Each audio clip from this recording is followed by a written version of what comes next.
Usia 1 abad bagi Jam'iyah Nahdlatul Ulama dapat dikatakan sebagai usia yang panjang.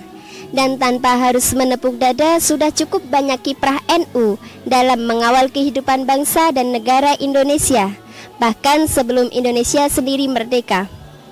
Lebih dari itu, NU juga telah menunjukkan kiprah dharma baktinya dalam mengawal ajaran Islam Ahlus Sunnah wal Jamaah.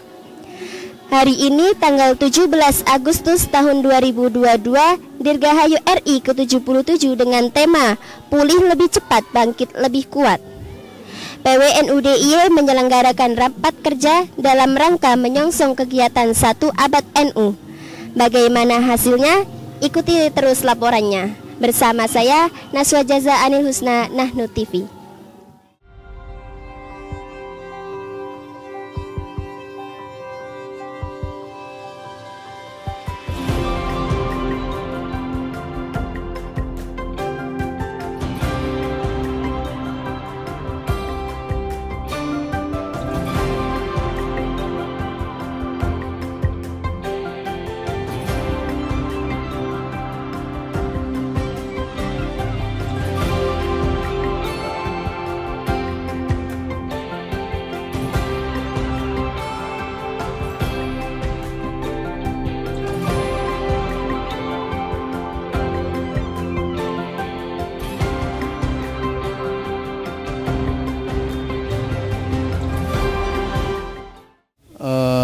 Saya kira sejak NU lahir tahun 1926 sudah cukup banyak ya kontribusi yang dilakukan NU untuk ikut mendirikan dan mempertahankan negara Republik Indonesia ini.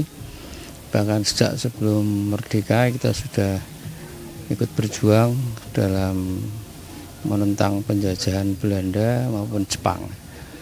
Para kiai kita, para santri-santri NU sangat aktif dalam ikut berjuang menegakkan kedaulatan NKRI. Kemudian menjelang kemerdekaan, keterlibatan kiai-kiai NU juga cukup nyata. Misalnya yang ada dalam BPUPKI, ya, kemudian dalam PPKI dan seterusnya yang secara teknis menyiapkan kemerdekaan Republik Indonesia. Nah, setelah Indonesia merdeka, cukup banyak juga yang dilakukan oleh NU. Di samping kita ikut mengelola banyak lembaga pendidikan untuk mencerdaskan kehidupan bangsa dan masyarakat, menjaga mereka dari keyakinan-keyakinan yang tidak benar, NU juga ikut mempertahankan ideologi negara.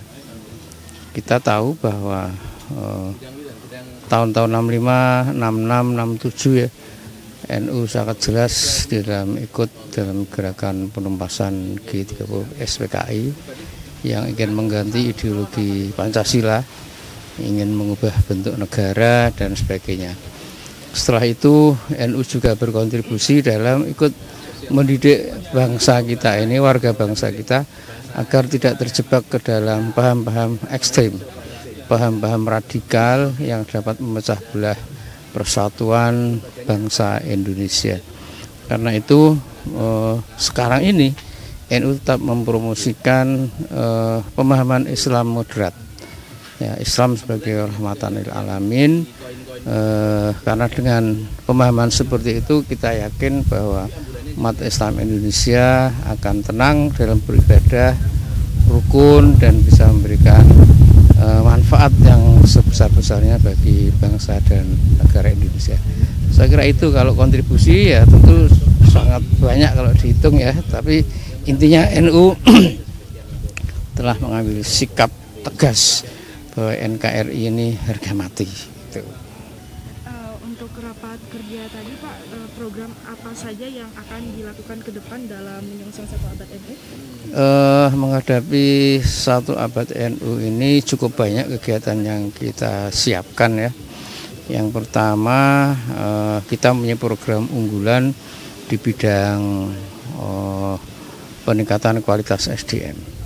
Jadi untuk seluruh pengurus NU di semua level pada periode ini sampai dengan nanti puncak acara satu abad NU, yakni bulan Rajab atau Februari tahun 2023, semuanya harus sudah mengikuti pendidikan kader.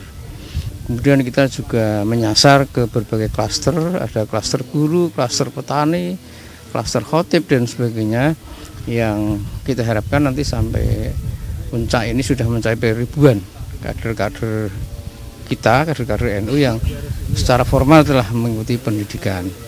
Itu di bidang pengkaderan. Kemudian di bidang lain, misalnya di bidang ekonomi ya, kita juga setelah menjalin kerjasama dengan berbagai pihak untuk meningkatkan ekonomi warga.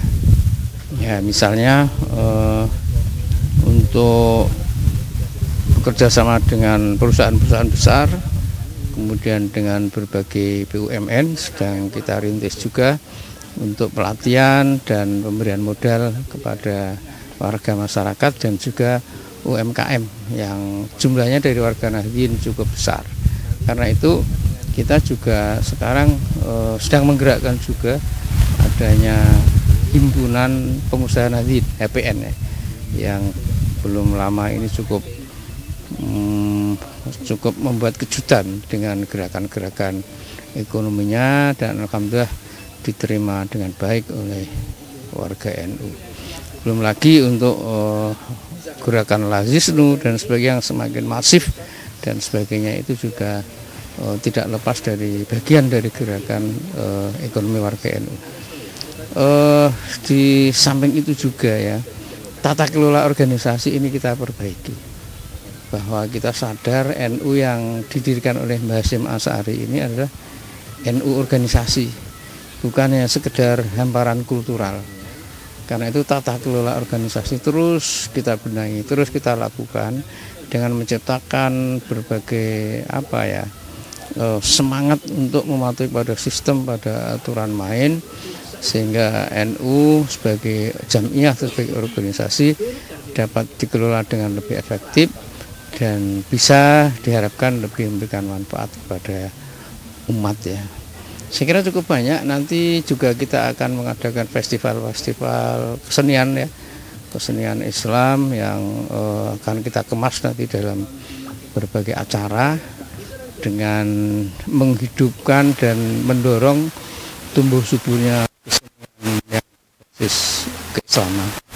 Misalnya ada ya, di samping hadrah kan sudah biasa. Ada juga misalnya yang di Kulon Progo itu ada tari itu namanya. Itu yang ternyata juga sambil mengumandangkan sholawat Nabi ya, itu diikuti dengan oleh banyak orang. Nah, itu nanti akan coba kita rangkul, kita hidupkan kembali sehingga akan menjadi aset budaya yang Islami. Saya kira cukup banyak kok nanti. Di bidang tadi sudah di bidang ekonomi, bidang pengembangan SDM, kemudian bidang pendidikan ya. Bidang pendidikan juga kita terus berbenah. Ini Lembaga Pendidikan Ma'arif hampir setiap hari ini ada pelatihan untuk menyangkut pengelolaannya, manajemennya, kemudian peningkatan kualitas guru dan pengurusnya, dan dengan membuka sekolah-sekolah baru yang lebih baik. Ini semuanya pokoknya kita genjot ya, kita lakukan bukan sekedar kita ini karena menyongsong satu abad, tapi sebetulnya lebih dari itu. Setelah kita melewati satu abad ini, kiprah dan manfaat NU harus lebih besar lagi dirasakan oleh masyarakat. Saya kira itu.